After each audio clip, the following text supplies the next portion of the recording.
السلام علیکم ورحمۃ اللہ وبرکاتہ نحمدہ ونصلی علی رسول الکریم اما بعد فاعوذ باللہ من الشیطان الرجیم بسم اللہ الرحمن الرحیم۔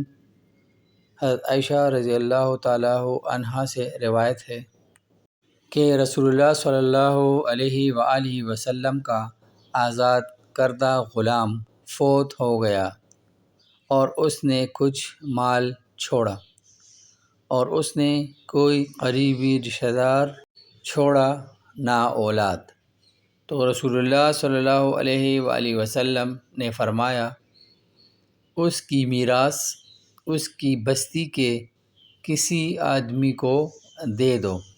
رواہ ابو داؤد و ترمذی۔ اللہ تعالیٰ سے دعا ہے کہ وہ مجھے اور آپ کو اس حدیث پر عمل کرنے کی توفیق عطا فرمائے، آمین ثم آمین۔